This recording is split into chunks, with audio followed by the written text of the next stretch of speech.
저는 장순환 선생님 초기 시조의식 차례는 제목으로 논문을 준비를 해가지고 왔고요. 여기 이제 논문의 형식을 이용해서 완성된 논문을 제가 써가지고 왔는데 이게 발표하게 되면 시간이 꽤 걸릴 거예요. 10분 안으로 끝내야 되기 때문에 추가해서 제가 말씀드리도록 하겠습니다. 장순환 선생님 같은 경우에는 아까 정길 교수님께서 말씀하셨듯이 개인의 어떤 유효한 창작 논문과 시도를 가지고 있는 분이에요. 이게 이제 1940년에서 60년 사이에 완성됐고 그것을 아까 1960년, 70년도에 계속 펼쳐오시면서 현대 시도의 어떤 실험성과 개몽성 그리고 새로운 어떤 것을 사고를 배출하기 위해서 이렇게 노력을 하시는 분은 한국 현대 시도사에서는 국제의 의미가 볼 수가 있어요. 근데 그동안 연구 자체를 봤을 때 선생님의 연구를 갖다가 형식적 측면과 실험적 측면에서 이루어졌지 과연 선생님 시의 의식이 어떤 건지에 대해서는 디테일하게 연구된 사례가 별로 없었다는 데 주목을 해서 선생님의 시의식이 뭔가라고 살펴봤을 때 1974년도에 현대문학에 나타나 있는 선생님 현대시도가 지니고 있는 상황의식이라는 그러한 주어진 명제 사이 그러니까 시도시인들이 어떻게 지금 주어진 명제를 실행해야 되느냐 그걸 갖다가 이제 세 가지 부분으로 이야기를 하고 있습니다. 첫 번째 시간적 상황, 두 번째 공간적 상황, 세 번째 개체적 상황으로 이야기를 하고 있는데 이 시간, 공간, 개체가 하이데거의 이제 존재론의 시간성, 공간성, 그리고 일상성과 부합하고 있다는 것에 이제 주목을 해서 제가 이제 세 가지를 분류해서 논문 갖다가 준비를 했고 이것이 이제 17페이지 17세 가지고 계시는 책자 17페이지에서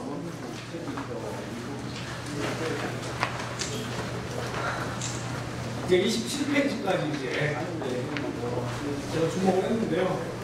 제가 논의한 시간적 의식과 근원적 존재성이라는 시간적 의식은 장순환 선생님이 말씀하신 거고 근원적 존재성은 하이데거가 이야기한 거예요. 플라토의 부합을 해서 과연 선생님이 이야기하고자 하는 시간적 의식이 선생님의 시에 녹아져 있고 이 녹아져 있는 것이 하이데거의 이제 근원적 존재성과 간통을 하고 있다는 그런 어떠한 취지로서 이제 논의를 펼친 작품이 각각 세 작품씩 논의를 펼쳤어요. 첫 번째 참나라는 작품이 있고 두 번째 벽꽃의 장이라는 작품이 있고 세 번째 무시의 장이라는 작품이 있어요.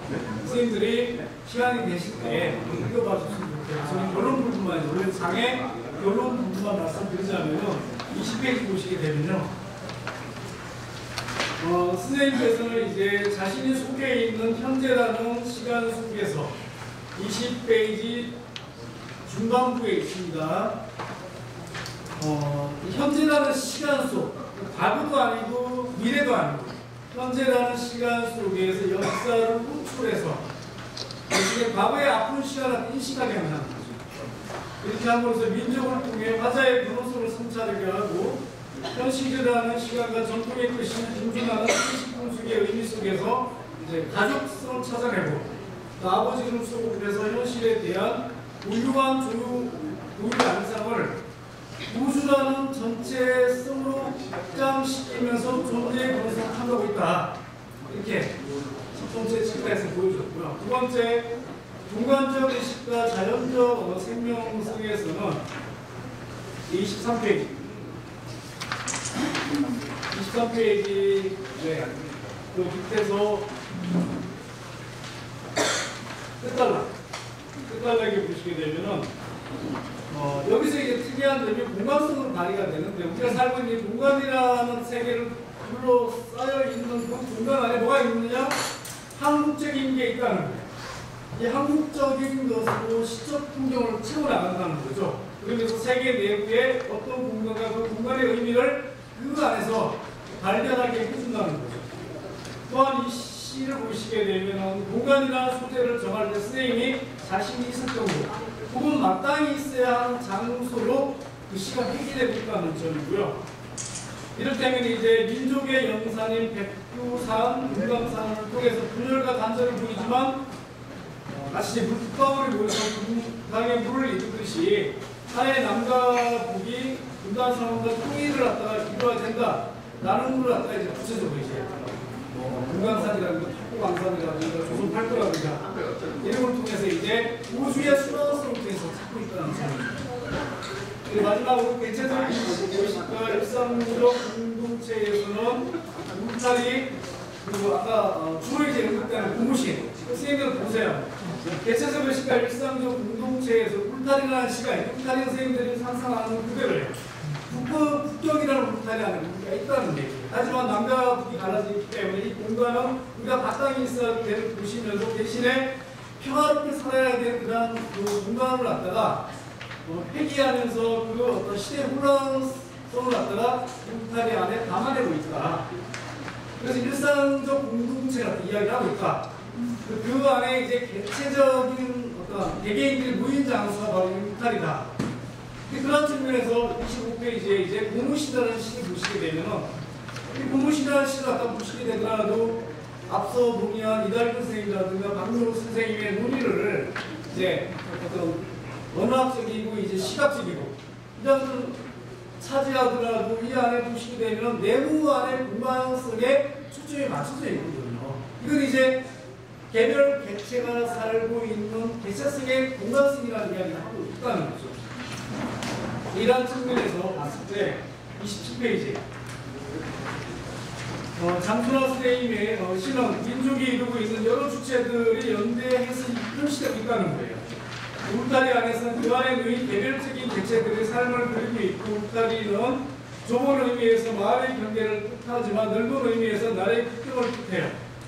그곳에 평화롭게 살고 있는 백성의 모습을 이상적으로 보여주기도 하고 고무실에서는 재밌는 게 선정후경 선생님들 시조 공부하다 보면 시조는 선정후경을 써야 된다. 이러한 전통적인 어떤 법칙이 뒤집어서 시상의 전개 자체를 갖다가 존재 방식을 액체식으로 구현하면서 이 박스 안에 놓인 각기 다른 모양의 언어, 이 언어가 바로 존재라는 얘기죠.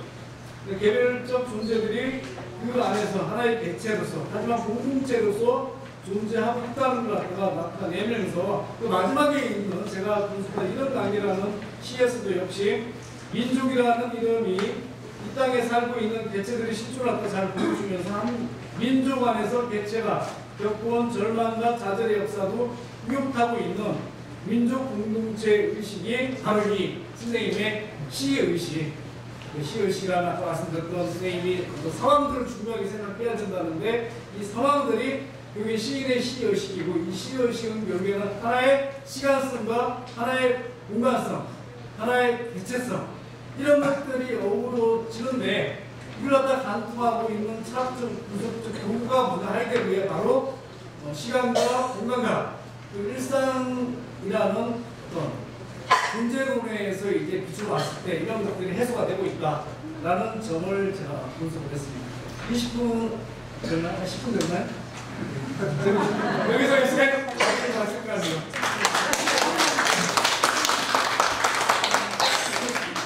2부에서는 주의를 갖기가 애매한 시간인데 김성훈 선생님 같은 경우에는 약돌들이가 되어 있습니다. 그래서 간단하게 질의를 받도록 하겠습니다.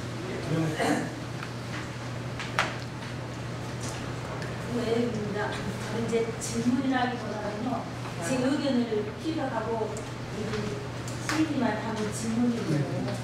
저는 그 25페이지 공무신을 읽을 때요, 이제 의식 공부도 하고 할일 전제는 많이 공부하고 왔는데 이 시를 몇 번을 읽어도 그 공동체라는 세 단어가 걸렸어요.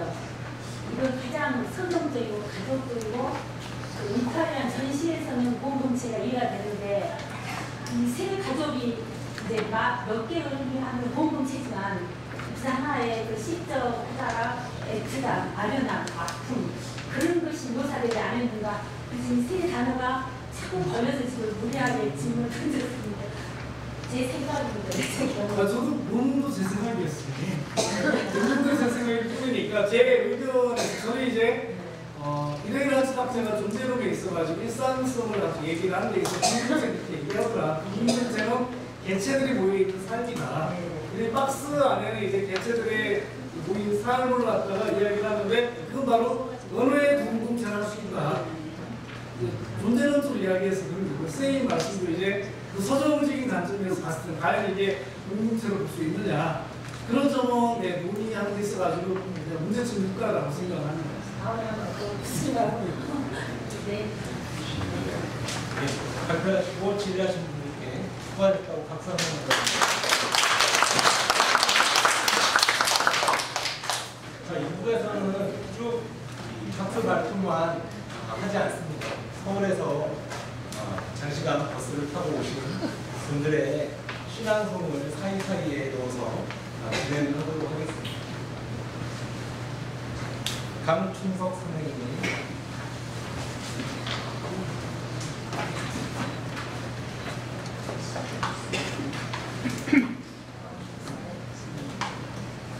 반갑습니다. 강춘석입니다.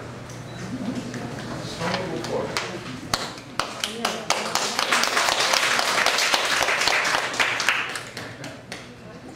성북골 가 봄바람 바람이 직접거려 새는 끝 운동꽃을 날렵한 춤 사이로 뿌리는 오랑나비 햇님이 싱 뜯고서 누름바를 내린다.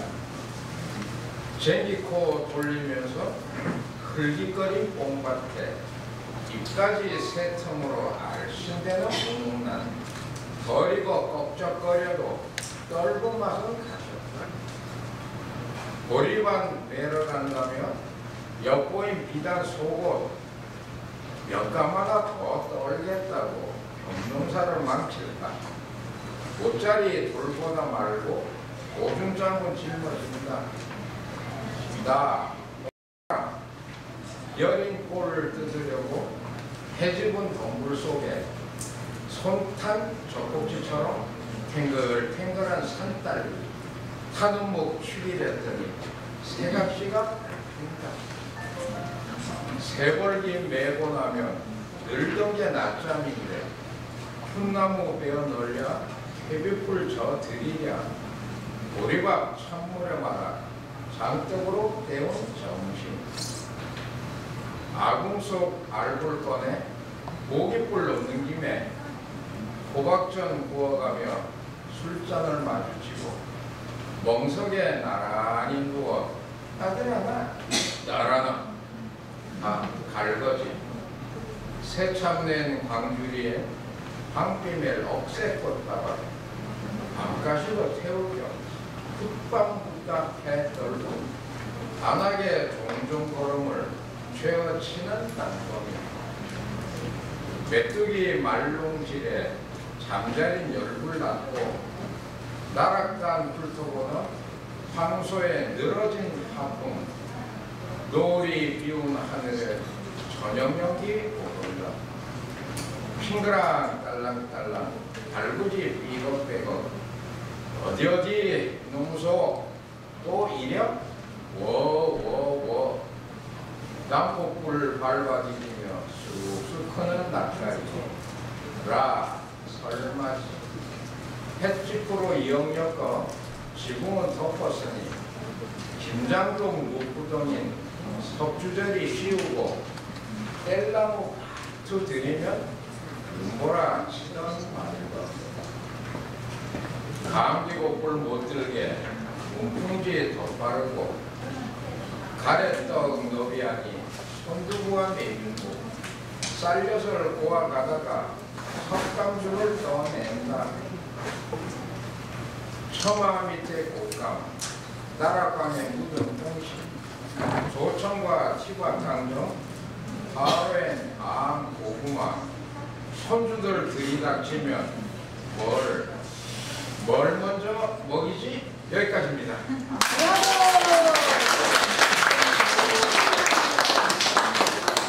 브라보! 브라보! 한 분 더 신앙송을 통해보도록 하겠습니다.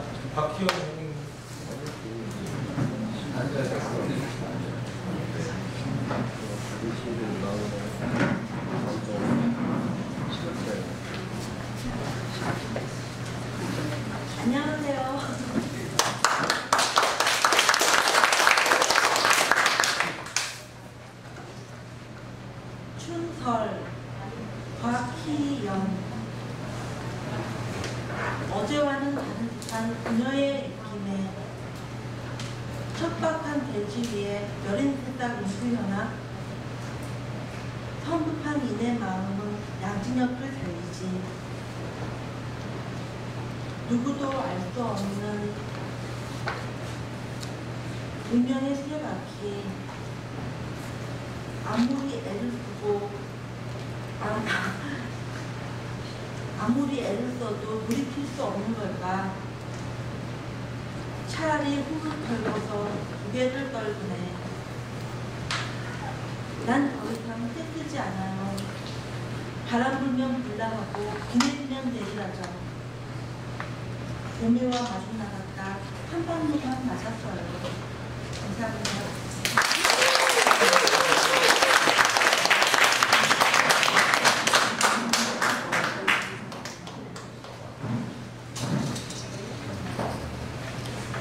네, 그러면 술대회 방송으로 진행을 하겠습니다. 경기대 김문서 선생님께서 조호연 씨의 화자역이라는 일반론 작품을 하겠습니다. 예, 제가 정순아 선생님을 처음 뵙는 것은 중학교 때 교과서였습니다. 그런데 지금 50년의 세월이 들어서 이 자리에 이렇게 서서 다시 인사드리게 됐습니다. 하지만 중간에 제가 환기시키는 의미에서 일반론으로 조호연 화자 연구가 들어가게 됐거든요. 그러니까 중간에 화자 연구를 좀 생각하시고 그 다음 마지막에 유승도 선생님의 정순아 선생님 연구가 있겠습니다. 자, 제가 조금 죄송하다는 말씀으로 인사를 한번 올리고 싶다고 하겠습니다. 정순아 선생님. 네. 제가 다른 발표를 좀 하게 돼서 죄송하다는 양해의 말씀으로 인사드리겠습니다. 네, 죄송합니다. 예. 저도 그 고무신 그게 이제 제가 중학교 때 교과서에 실렸던 것을 봤고요. 그걸 권성훈 선생님이나 이달균 선생님이나 박민호 선생님께서 그 언어학적, 시각적, 그래서 굉장히 실용적이었다고 말씀드린 것이 일단 한달나게 된 것 같습니다. 예. 그 다음에 저는 조호연 씨의 화자 연구에 대해서 얘기를 할 거고요. 책은 29쪽입니다. 저는 간단하게 읽고 마무리 짓는 그런 시간을 가지도록 하겠습니다. 조호연 씨의 화자 연구 들어가는 말. 본 연구는 조호연 문학 전집, 정멸을 위하여를 중심으로 조호연 씨에 나타난 화자 유형을 분석하는 데 목적이 있다. 이것을 수행하는 기본적인 연구 방법은 우선 조호연의 텍스트를 중심으로 화자의 면모 양상과 형상화의 기법적인 특징, 그리고 가라의 특징 등을 살펴서 조호연의 시적 화자를 세 가지로 유형화할 것이다.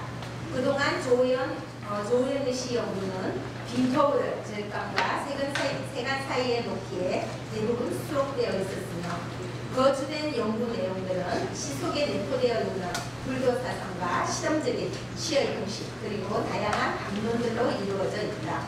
이것은 조호연의 시 연구가 다양하게 연구되어 왔으며 앞으로도 계속적으로 연구될 것임을 시사하는 바 본고에서는 조호연 시의 화자 연구를 통해서 그 외연을 확장시키고자 한다.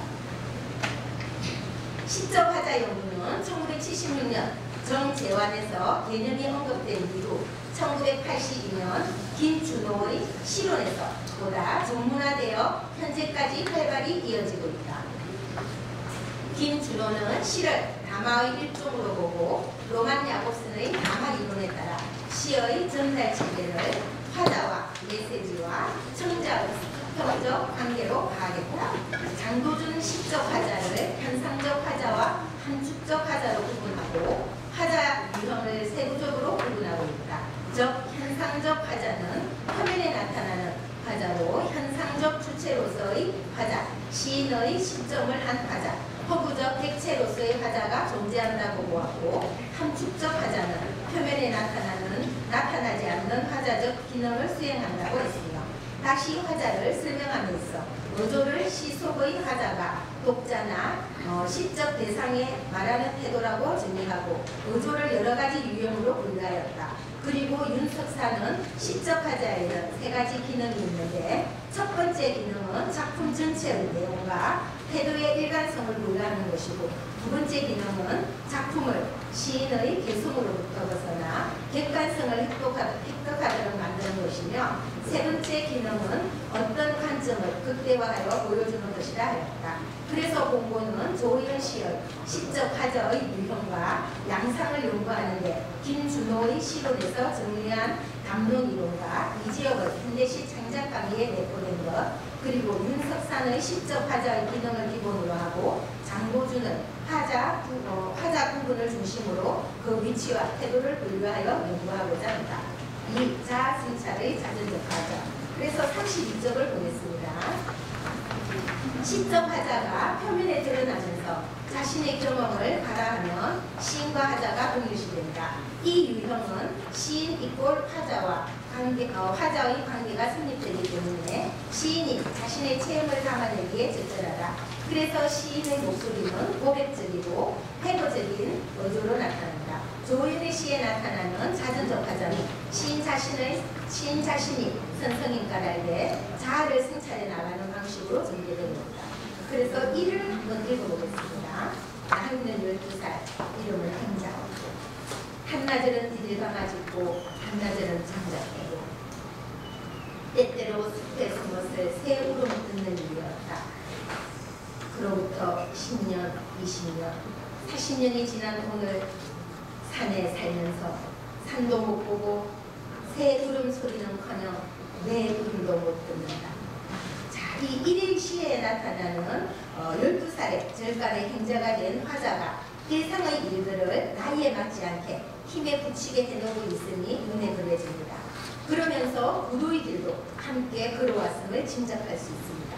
그렇게 무소의 불처럼 혼자서 헤쳐온 시간임에도 불구하고 40년이 지난 지금 아직도 새 울음소리는커녕 내 울음도 못 듣는다고 고백하고 있습니다.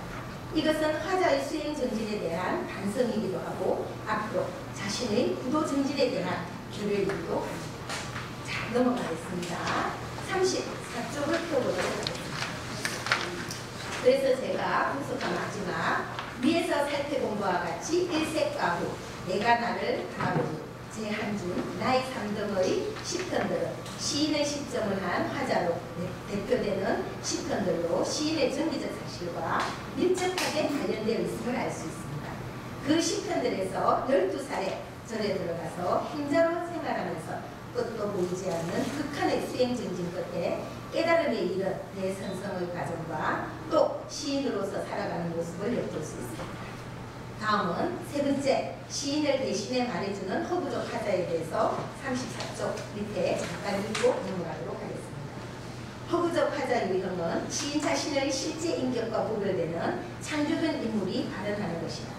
이때 화자는 먼저 시의 분위기와 그 시가 지향하는 것에 어울리는 어조를 창조해내고 둘째, 시적 정황을 주관화하며 마지막으로 시 속에서 시 전체를 지배하는 주체적 발언자가 된다. 여기서 시인은 허구적 자아의 가면을 쓰고 시 속에서 시인이 아닌 또 다른 주인공의 목소리로 청자에게 말을 건넨다. 이를 통해 시적 화자는 시인이라는 경험적 자아의 구속에서 해방된다. 그러면 소재의 선택이 자유로워지고 말하고자 하는 바를 적극적으로 드러낼 뿐만 아니라 주관적 감상성에서조차 벗어나기 용이해진다. 그래서 2번 할미꽃을 제가 예를 든 것을 읽어보도록 하겠습니다. 35쪽입니다. 이런 봄 양지밭에 나물 캐던 우렁은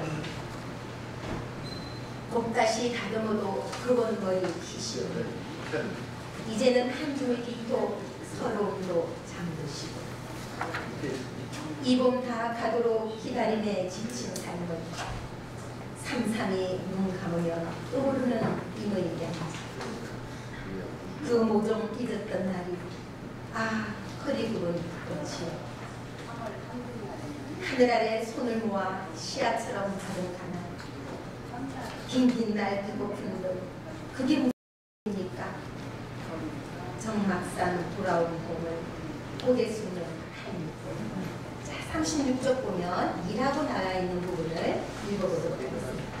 이는 어머니와 함께한 어린 시절의 화자가 어느 봄날 양지밭에서 나무를 캐시던 젊은 날의 어머니를 회상하고 있습니다.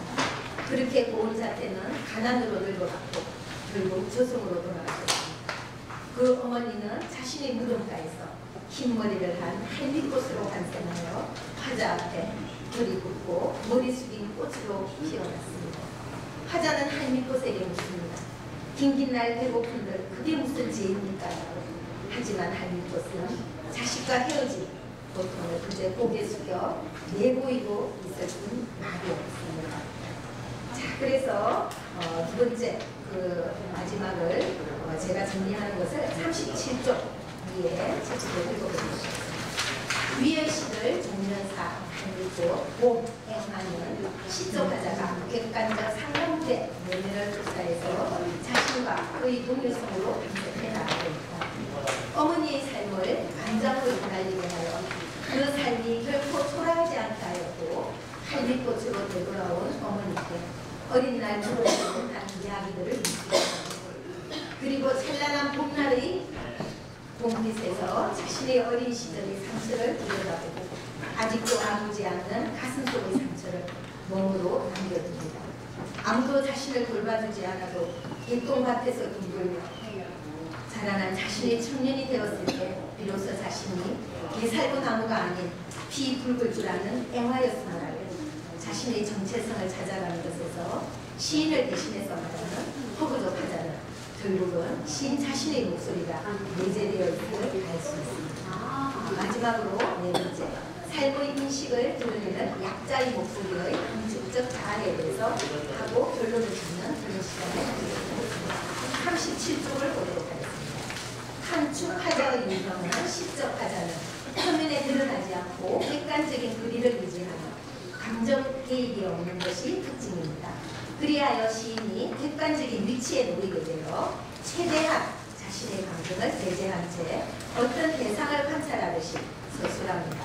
그래서 시인의 목소리가 배제되고 시의 표면의 발화자로 허구적 화자가 등장하지만 대상과의 적절한 정서적 거리를 확보한 객관화된 인물을 설정하여 시의 전체적 분위기를 통제하고 있습니다. 이 유형에 속하는 조연의 작품들 속에서 삶을 인식하는 약자의 목소리가 현실 인식으로 나타나는 것을 하나 예를 들어보겠습니다. 38쪽 제일 위에 미를 한번 읽어보도록 하겠습니다. 하루는 천연사 가운스님이 우리에 들러 내가 젊었을 때 전라도 땅 고창읍내 무정거리에서 삭발을 하다가 세월을 담금질하는 한 늙은 대장장이를 만난 일이 있었어. 그때 돈벌이가 좀 되십니까? 하고 물었는데 그 늙은 대장장이는 사람을 한번 쳐다보지도 않고 어제는 모인이 와서 연장을 데려갔고 오늘은 대정을 몇 번 팔고 보시다시피 가마를 떼어버리네요. 한단 말이야. 그래서 그 며칠을 못하고 떠났다가 그 며칠 후 찾아가서 또다시 돈벌이는 좀 되십니까? 하고 물었지. 그러자 그 늙은 대장장이는 3대째 전생형 사업이다 하더니 젠장한 망쳐 기일을 잇다니 이렇게 분명스레 내뱉고 그만 물덩어리를 밑단 돌도 피는 거야 하고는 밖으로 나가 망망연히 먼 산을 바라보고 서 있기에 어디로 가실 생각이십니까? 하고 물었더니 가운스님은 그 늙은 대장장이가 보고 싶단 말이야 하는 것이었습니다. 자, 이거에 대한 이야기를 하고 마무리 짓도록 하겠습니다. 40쪽을 보겠습니다. 1, 2, 3, 4, 5, 6의 시는 독특한 대화적 공간 안에서 이야기를 풀어냅니다. 이 대화적 공간에는 시인과 관계없는 인물인 석수장이나 대장장이, 어부, 자갈치 아줌의 종부, 원장이 등이 등장해서 각자의 입장에서 자신들이 말을 하고 있다. 때문에 시인의 목소리로 통제되지 않는 자유로움이 있다. 시인은 이런 여러 목소리를 각자 일상적인 생활 소리로 넣고 그 본래의 소리로 부르고 있다. 즉, 시에 등장하는 함축적 화자의 목소리보다 자신의 목소리를 적극적으로 드러내는 이야기꾼인 발화자의 목소리입니다. 여기에 등장하는 인물들은 자신의 직분을 성실히 수행하는 일반 민중들이다. 사회가 유지되고 지속되는 것에는 이렇게 음지에서 양지의 빛을 밝히는 무수한 민중들이 있기 때문이다. 이들은 자신의 직분에 맞는 일을 성실히 수행하고 책임지면서 자신의 삶을 가꾸어간다. 공자는 그것을 분문, 신신, 부자, 부부, 자자라고 명명했다. 이것은 위에서 여러 가지의 목소리를 가지고 자신의 입장을 말하고 있는 석수장, 대장장이, 거부, 자갈치 아줌매, 종구, 염장이 등에도 유효하다. 왜냐하면 여기에 등장하는 함축적 하자는 대선성이면서도 이들에게서 깨달음을 얻고 있기 때문이다. 지극히 낮고 구석진 이 세계에서 불타를 찾아내고 있는 것이다. 이들은 자신들의 일이 낮고 비천하다고 하더라도 그것을 천직으로 삼고 수행 정진을 일상에서 실천하고 있었던 것이다. 바로 자신의 일상에서 자신의 진 면목들을 갖고 가고 있었던 것이다. 자, 그래서 41쪽, 자, 2번을 읽어보도록 하겠습니다. 절간 이야기 12, 늙은 대장장이에 등장하는 화자는 함축적 화자에게 이야기를 들려주고 또 다른 화자가 등장합니다. 그 화자는 자신이 젊었을 때 늙은 대장장이를 만난 일을 함축적 화자에게 이야기를 듣는다. 그 내용은 늙은 대장장이가 죽은 아내의 기일도 있고 자신의 일에 전념하지만 녹록하지 않는 자신의 현실을 격정적으로 토로한 이야기인데 이야기를 끝내는 화자는 그 대장장이가 보고 싶다고 한다. 이것은 어떤 어려움이 닥치더라도 자신의 일을 묵묵히 지켜낸 그 대장장이의 삶의 자세 때문이었을 것이다.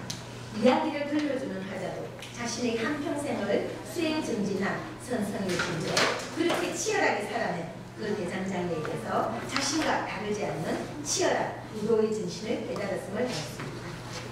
자, 마지막으로 다가는 말로 매듭짓도록 하겠습니다. 살펴본 바 조우연의 화자 유형은 김준호, 이지혁, 윤석산의 논리를 바탕으로 하고 장도준의 화자의 구조를 중심으로 세 가지 유형인 자전적 화자, 후구적 화자, 함축적 화자로 나누어 살펴보았다. 먼저 자전적 화자가 드러나는 시편들에는 일색과 313, 3 내가 나를 바라보니 제한주 나의 삶중으로 이 유형은 시적 화자가 작품 전면에 드러나 있는 것으로 작품 대부분이 시인이 절간에서 수행하는 상황을 고백적으로 담고 있다. 그래서 시인 이꼴 화자라는 등식이 생략하는데 이것은 고백적이며 자전적이다. 왜냐하면 시인이 자신의 심정을 토로하는데 고백적인 의도로 진술하고 있기 때문이다. 그래서 대상과 정서적 의미는 같다. 마지막으로 결론을 짓도록 하겠습니다. 42쪽 마지막입니다. 이렇게 본고는 조우연의 작품을 시적 화자 유형을 중심으로 각 유형에 해당되는 대표적인 작품을 분석함으로써 시의 화자를 중심으로 시의 변모 양상과 시의 구성상의 특징 그리고 발화의 특징들도 아울러 살펴보았습니다. 살펴본 바에는 시인의 내면의식이 내재되어 있었고 그의 작품의 독특한 내적 특성을 알 수 있었습니다. 하지만 조금 미흡한 것은 조우연 시의 연구에서 화자에 대한 연구가 전무하다는 것입니다. 이 연구를 통해서 조우연의 화자 연구에 대한 많은 연구가 이루어지길 바랍니다. 이상입니다. 네, 이상입니다. 감사드리고요. 장순아 선생님께 다시 한번 인사드리도록 하겠습니다. 네, 감사합니다. 네, 일반이긴 하지만 시와 신조에 있어서 화자의 다양한 여러 가지 양상을 살펴볼 수 있는 뜻깊은 시간이었습니다. 자, 잠시 분위기를 환기하는 게 신앙송회를 갖도록 하겠습니다. 오경수 선생님.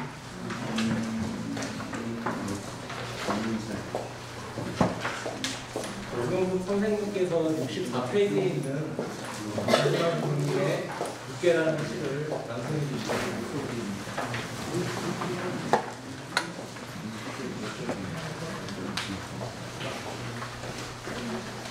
육계 자발자였습니다.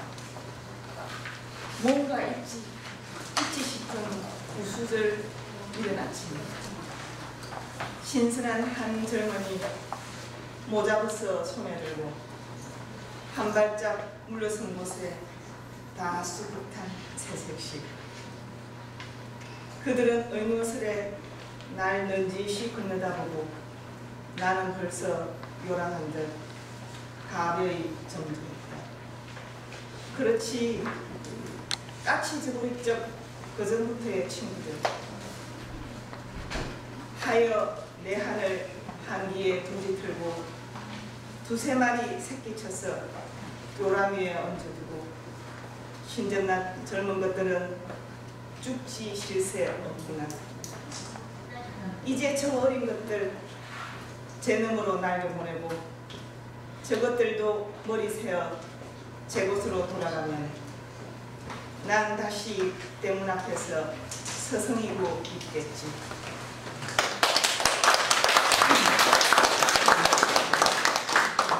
다음은 강현덕 선생님께서 71페이지에 수록되어 있습니다. 편지라는 시조를 낭독하셨습니다.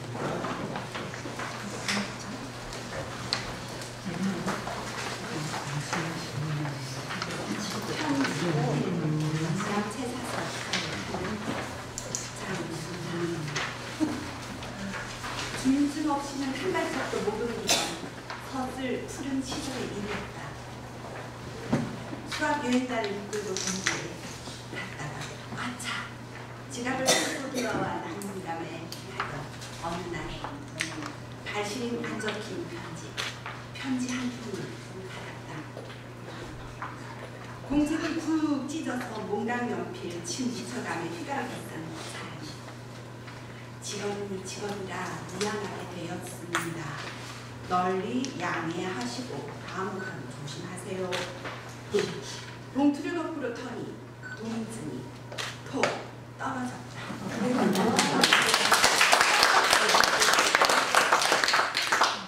다음 양계한 선생님께서 63페이지에 실린 공문을 완성해 주시겠습니다.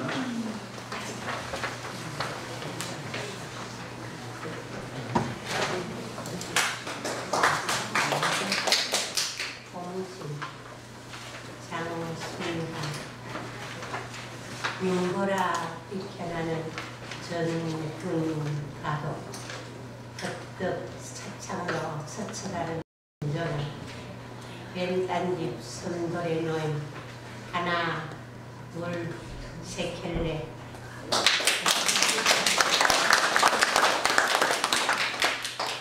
한 번만 더 방송을 듣도록 하겠습니다. 유영애 선생님 70페이지에 수록된 서울 비거리를 방송해 주시겠습니다.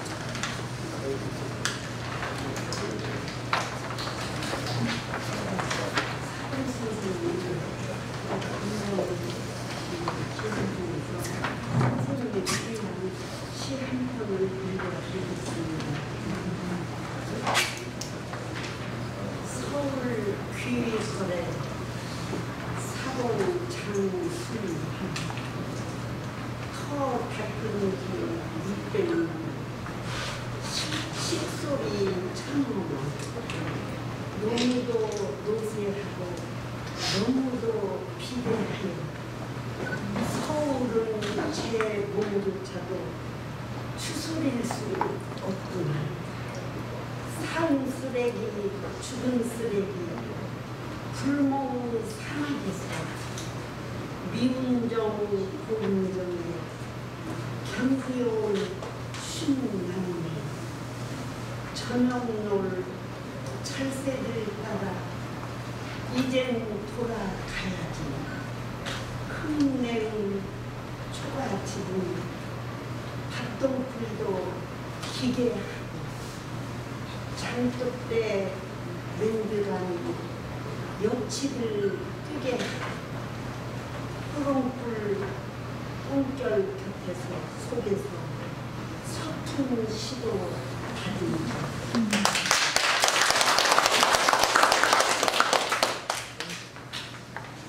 남아있는 분들의 신앙송은 마지막 발표를 듣고 다시 이어서 듣도록 하겠습니다. 학술대의 마지막 발표는 이순덕 선생님께서 발표를 해주시겠습니다.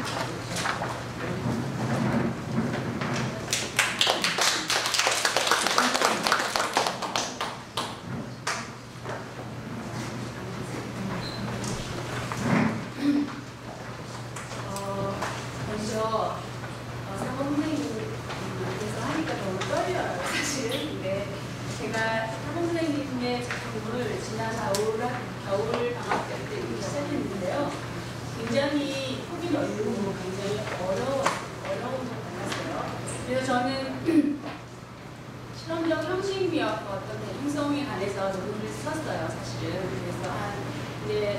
마무리는 이제 마저 못 지었는데요. 지금 발표한 이 에코 페미니즘 같은 경우는 제가 좀 이제 박사 논문에서 이경기 좋은, 김재현 좋은 생명성에 대해서 제가 썼었는데요. 장수 선생님의 작품에는 그러한 부분이 어떻게 나타날까 하는 그런 의문을 가지고 다른 분들이 쓴 게 있나 찾아봤는데 이지혁 교수님께서 성서를 간단히 쓰신 거 외에는 없어서 제가 이 페미니즘에 대해서 한번 써봤습니다. 다소 억진스럽다는 생각을 갖고 제가 저 자신도 하지만 장수 선생님의 어떤 인간에 대한 사랑을 이제 세 가지로 자연을 통한 보성의 조화, 그리고 억압과 불평등 해소를 위한 노력, 세 번째로 복원과 순환의 생명시합이라는 세 개의 제목을 가지고 이 논문을 써봤습니다. 다소 미흡한 부분에 대해서 죄송하게 생각하고요. 더 많이 노력하도록 하겠습니다. 제가 사실 다 배우지 못해서 책을 내려가겠습니다. 노산 이은상 시인은 1968년 발간한 장순아 시인의 제1시집 칠머리에 시원에는 생명의 근원을 찾는 아르케의 노래들을 모았다고 쓰고 있습니다. 시인은 무엇보다도 한국 전쟁의 참혹함 속에서 수많은 죽음을 목격했기에 끊임없이 생의 의지를 천명하며 조화와 균형, 불평등의 극복을 위한 어떤 복원과 순환의 생명시합을 추구했다고 저는 생각했습니다. 장순아 시인께서는 일찍부터 다양한 도시조들을 섭렵하고 주지적인 경향의 현대시를 시작하였는데요. 전통성과 현대성의 균형적인 조화를 통해서 사라져가는 시도의 생명을 불어넣었던 것입니다. 일생을 바친 시인의 성찰과 도전의 실험의식은 무엇보다도 현대시조의 매연과 내포를 폭넓게 확장시켜 놓았으며 이러한 그의 작품 속에서는 무엇보다도 생명에 대한 지향성이 짙게 나타나 있다고 생각했습니다. 일제강점기와 한국전쟁, 그리고 자유와 독재들을 두루 체험했기에 전통을 잇는 도시조의 본령을 계승하면서도 지배와 착취, 억압에 대한 비판과 지구상의 모든 생명은 하나의 그물망으로 연결되어 있다는 에코페미니즘을 추구하였다고 보았습니다. 넘겨서요, 3쪽으로 넘어가서 본론으로 들어가 보겠습니다. 첫 번째 주제는 이제 단락은 자연을 통한 모성과 조화인데 사실은 자연이라는 것이 장수 선생님과 다소 좀 거리가 있을 수 있다고 생각하지만 에코페미니즘으로 저는 분석해 보았습니다. 그렇다면 에코페미니즘은 무엇인가? 자, 에코페미니즘이라는 것은 인간 중심주의의 바탕을 둔 소금 운명의 모순을 극복하고 자연과 여성을 하나로 보려는 생명 사상에서 출발했는데요. 가부장제를 타파하고 인간 중심적인 자연관의 비판을 넘어서 지구상에서 자행되는 모든 형태의 지배나 억압, 불평등 구조에 차별을 두지 않는 것입니다. 모든 생명의 존재 가치는 평등하다는 것을 강조하기 때문인데요. 에코페미니즘은 인간과 자연, 자연과 인간 사이의 조화와 상생을 중심으로 매우 중요하게 생각하는 그러한 이론입니다. 주로 4쪽으로 넘겨보면요. 이 문학에서도 이런 에코페미니즘에 대한 논의가 시작되는데 자연과 여성성의 회복을 이루려는 에코페미니즘의 문학이요. 그 대립과 분열을 지향하고 통합과 보완, 연대와 돌봄의 가치를 실현하는 데 목적을 두고 있습니다. 이 이론은 남성과 여성, 문명과 자연, 선가와 기표와 기회 등의 이양 대립적인 의식을 타파하고 남성과 여성, 인간과 자연 등이 서로 동등하게 상호 보완적인 관계를 회복하고자 하려는 것이 목적이라고 볼 수 있습니다. 이러한 에코페미니즘은 먼저 보면 사랑을 하며 해야 생명이 탄생하잖아요. 그래서 장순아 선생님의 초기 작품에는 이런 에로틱한 사랑에 관한 작품도 있습니다. 4쪽에 보면 난 몰라 옷이 앞서 풀이 세워놓지 백년 폭풍우리 산딸기도 하나 둘씩 상글의 웃음 헝그는 소리 없는 개가 불길을 들고 서서 오구름 솟는 숨결 모진 가뭄에도 촉촉이 있을 때죠. 요노이 신에 흐르는 내일의 동사나 이러한 작품에서는 장순환 선생님이 초기 쓴 작품인데요. 어떤 자연과 여성의 뭔가의 동시를 통해서 생명을 노래하고 있습니다. 어떠한 사랑을 자연은 여성의 몸은 어떤 생명을 잉태하고 자라게 하는데 이러한 사랑을 매개로 하여 하나의 생명이 탄생하기 때문에 여성적인 어떤 이미지와 자연의 이미지를 접목시키는 상상력을 통해서 생명의 본질을 노래하고 있는 것을 살펴볼 수 있었습니다. 이쪽으로 넘어가다 보면요. 우리가 보통 땅이라는 것은 어떤 모성을 상징한다고 할 수 있어요. 어머니가 어떤 아이를 잉태하고 사랑을 해서 키워서 열매를 맺어서 맺듯이 마찬가지로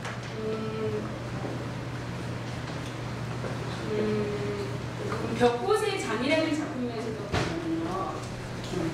어떤 우두절의 농부들은 홀도 잘라서 뿌려진다.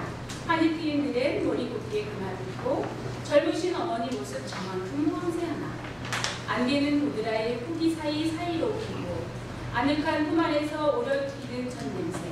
꽃이야 그저 그렇지 간단한 은신성으로 눈여겨보아야 보일 이 작은 우주 속에 아버지의 할아버지적 하늘이 열리고 아라이 나의 모습이 거울하여 보인다. 이러한 작품에서도 보면 자연은 그냥 자연, 즉 땅은 단순한 자원이 아니라 존재의 핵심이며 어떤 신성한 어머니와 같은 존재라고 할 수 있습니다. 상상적인 영역에 있어서 대지는 모든 풍요로움을 비옥한 어쩐이 되기 때문인데요. 대지는 씨앗을 품고 키우는 모성의 따뜻한 품과도 같기 때문입니다. 우두절을 보내는 농사꾼들이 안개 부드러운 초기 사이로 어머니의 모습을 떠올리는 것도 바로 이러한 대지에서 느껴지는 모성성 때문입니다. 그리고 다음 작품을 보면 무료하던 친구가 돌팔미를 던져서 돌팔미를 던졌어요. 뭘 먹다가. 그런데 그것이 이제 스포츠 피고 또 열매가 맺어서 실속으로 넘으면 또 꽃이 피어서 자신이 남에게 받은 것을 꿀벌대나 나비에게 다시 되돌려주는, 그래서 다시 베푸는, 그러고 이제 어린 서자와 도령이 성인이 되어서 그 곁에는 또 하나의 씨알이 또 이제 준비하고 있는 이런 어떤 순환적인 그러한 작품 속에서 우리는 인간과 자연이 조화롭고 상생하며 살아가는 모습을 볼 수 있었습니다. 조화로운 자연의 세계에서는 인간 중심적인 가치관을 찾아볼 수 없습니다. 모든 생명의 존재 가치는 서로 상생하기 때문에 인간과 비인간인 동물, 식물 그리고 무생물은 서로 연결되어 분리되지 않습니다. 장순환 시인의 시세계 중에 초기 작품에서는 이처럼 자연과 인간이 조화롭게 상생하는 모습을 보여주고 있다고 볼 수 있겠습니다. 그리고 두 번째 보면 이제 에코페미니즘은 억압과 불평등의 해소를 위해 노력하는 사상인데요. 인종이나 민족에 따라서 사람을 차별하지 않고 신분이 높거나 그렇지 못하거나 서로 동등하게 대합니다. 사회적인 신분이나 계급은 사회제도 때문이라고 간주하기 때문에 적자 생존의 법칙이나 힘의 원리가 지배하는 세계에서는 강자가 약자를 착취하는 것이 당연하다고 강조하지만 에코페미니즘에서는 빈부의 격차와 상관없이 인간과 인간을 동등한 관계로 보고 있는데 이런 작품을 바람을 주제로 한 흰머리조 전문이라는 작품에도 잘 나타나 있어요. 장순환 선생님의 고향은 정읍이신데요. 정읍에서 태어나셨는데 그곳은 고부군수 도동갑의 탄압에 반하여서 동학부들이 쟁기와 낫을 들고 무장 시위를 벌인 사건이 일어난 곳이기도 합니다. 이 작품을 통해서 시인은 인종이나 민족 계급에 따라서 사람을 차별하지 말아야 한다는 생각을 작품 속에 잘 형상화하고 있다고 저는 보았습니다. 그리고 찬가라는 작품에서도 마찬가지로 그쪽으로 넘어오면 억압과 불평등의 해소를 바라는 시인의 마음이 임석택이 송아지가 어미소를 부르듯 화산 분화구의 용암을 품어내는 다 함께 사랑을 노래하자고 하고 있습니다. 인정은 모진 가뭄의 화전으로 타버려서 억압에 억눌리지 말고 무명고를 나누며 아득한 시간 동안 갖고 온 꿈의 기승을 다시 누리하자고 하고 있습니다. 이처럼 평등한 사회를 지향하는 시인의 마음은 무역으로 문을 갖고 뿔뿔이 끼리를 한다고 해도 1500년 살 다른 곳도 아닌 내가 태어난 자랑스러운 이 땅에서 살겠노라고 말하고 있습니다.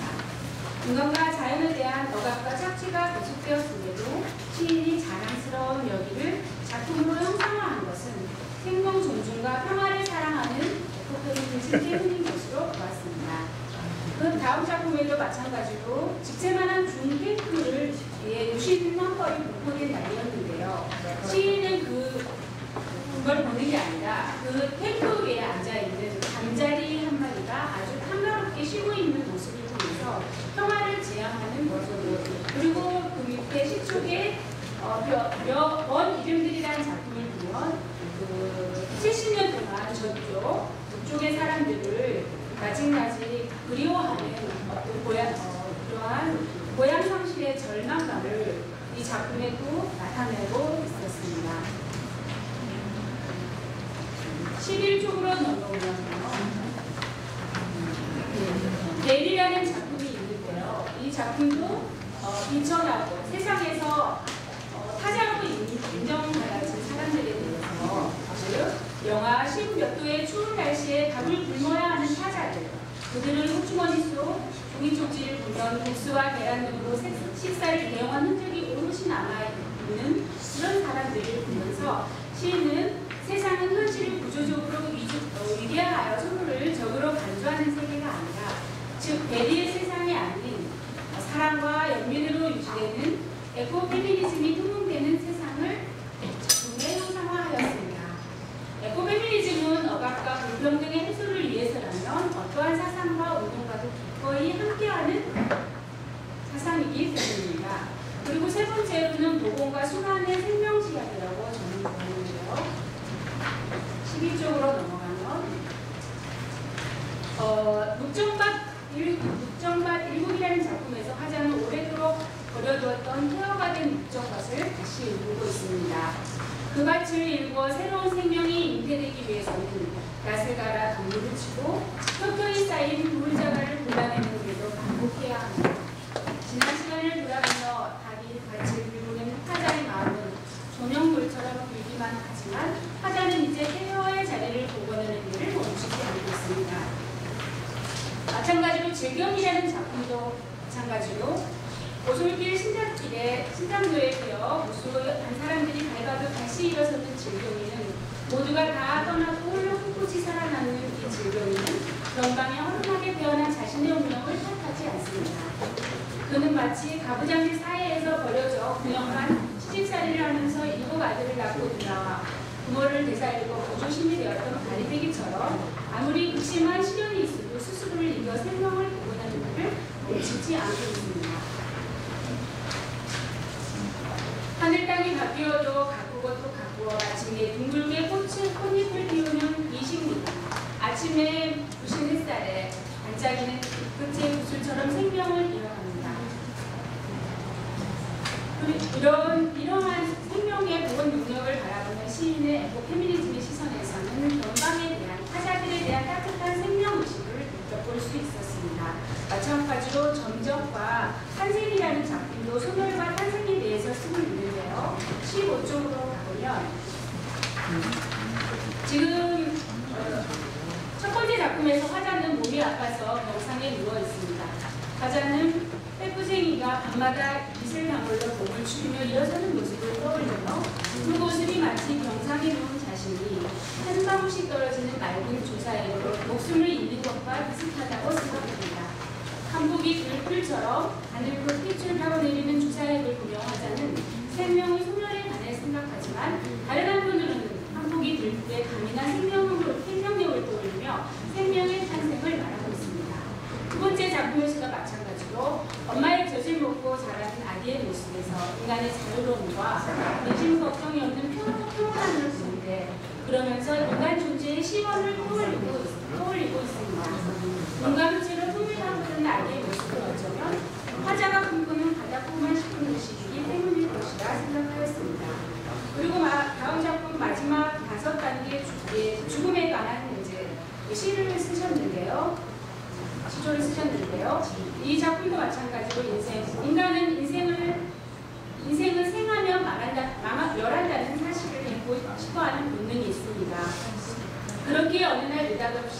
당신은 암 환자라는 말을 듣게 되면 심리적인 충격에 휩싸이게 됩니다.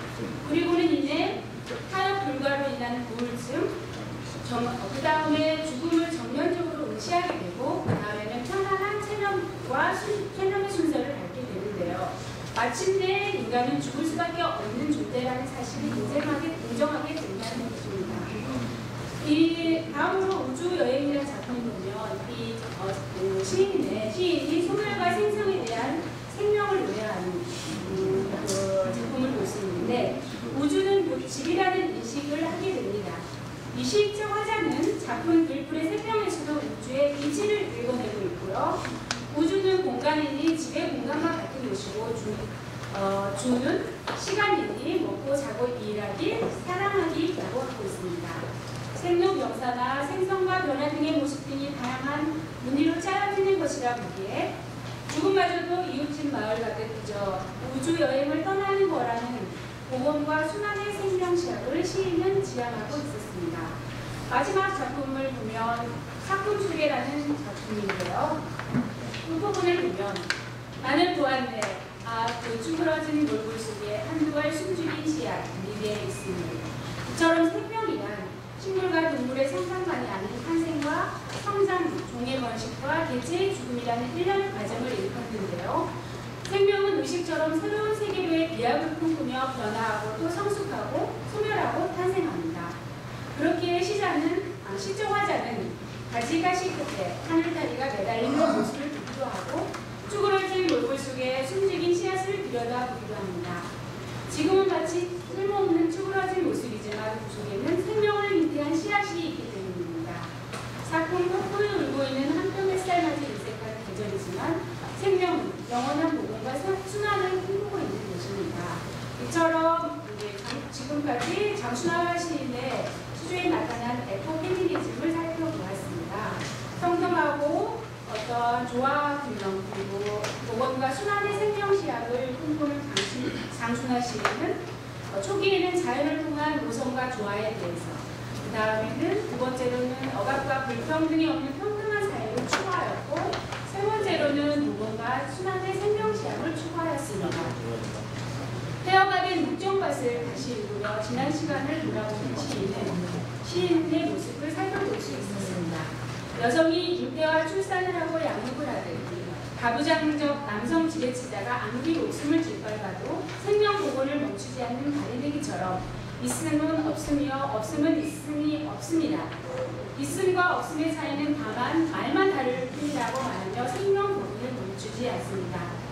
아무개나 버려진 잡초 포기가 자신의 운명을 탓하지 않듯 빼꾸쟁이가 밤마다 이슬방울로 목을 축이며 일어서고 강인하고 따스한 사랑이 넘치는 에코페미니즘을 추구하며 생명의 탄생과 소멸, 조화와 평등의 세계를 시인은 노래하고 있었습니다. 우주를 지구로 보고 인간과 인간이, 인간과 자연이 서로 융화되어 대등한 관계로 서로 상생하는 에코페미니즘을 작품 속에 구현한 장순화 시인. 생명의 다양성과 역동성을 파악하며 끊임없이 변화하려는 생명 에너지처럼 창작이 있어서도 끊임없는 새로움을 추구했던 시인. 인종차별과 성차별, 계급에 의한 착취가 없는 평등하게 서로 상생하는 조화로운 세계를 꿈꾸었던 시인. 그런 장순화 시인의 작품에서는 인간은 지구에 잠시 새들어 살다가는 존재라는 인식을 바탕으로 모성과 조화를 추구하였고, 평등과 복원, 그리고 순환의 에코페미니즘을 추구한 것을 살펴볼 수 있었습니다.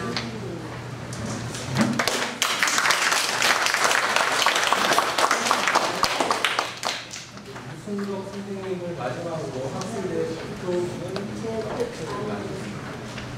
고작 몇 글자의 꽃으로 까불림을 뼈로 보니 대국에 나서 산역으로 가시는 동안 숱하게 부딪힌 물결, 도도히 흘러간 핏긴 물결은 해노자락을 천정히 물들이고 덩실었던 모적터의 길들이 없애만 하고 있다.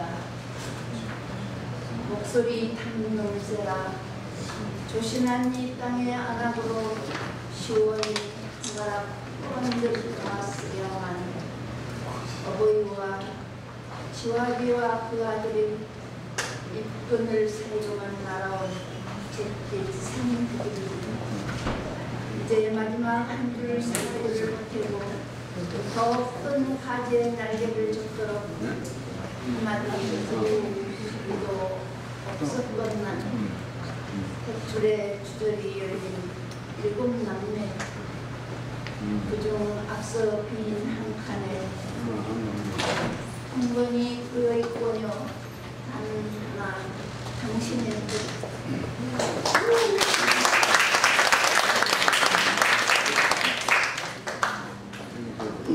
다음 이형만 후보님께서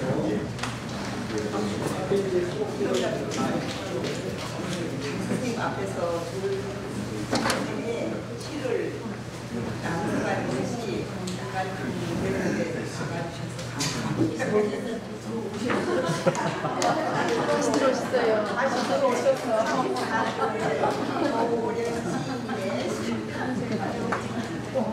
이치에 딱 맞는 거예요. 나의 삶, 조오년, 내 평생 찾아가는 손에 바닥줄, 시에 바닥줄. 오늘 얻은 결론은 신은 나무의 전방이 결이요, 선은 나무의 고독이 결이다.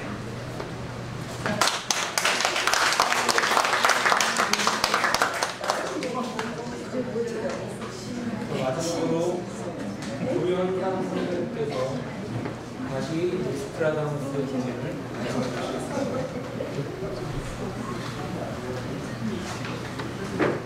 네, 조현상입니다. 오늘 이 뜻깊은 자리에서 제가 이렇게 장순아 선생님의 시를 낭송하게 기회를 주는 게 고맙습니다.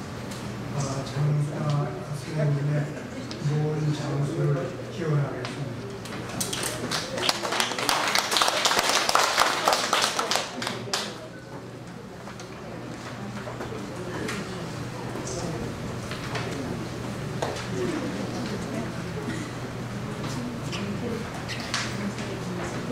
몇 쪽인가요? 67쪽입니다. 67쪽.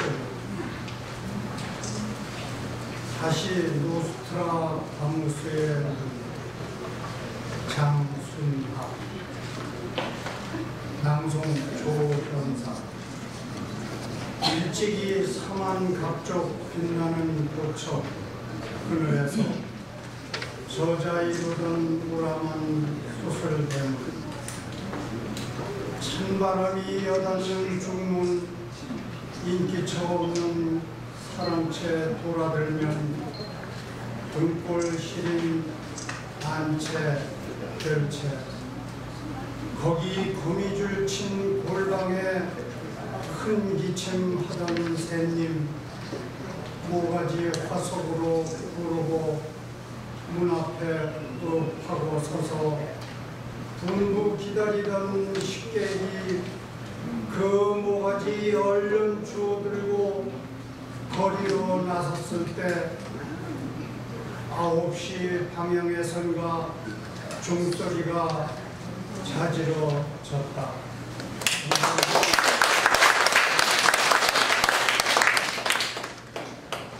오랜 시간 동안 발표해 주신 발표자들, 경청해 주신, 참석해 주신 여러분들께 대단히 감사합니다. 지금까지 사봉 장순아 선생님 오늘 텍스트로 삼아서 시도학습대회를 진행을 했습니다. 잠시 휴식을 취한 다음에 또 지리산 시인낭송 대회로 연결이 된다고 합니다. 선생님 쉬는 시간을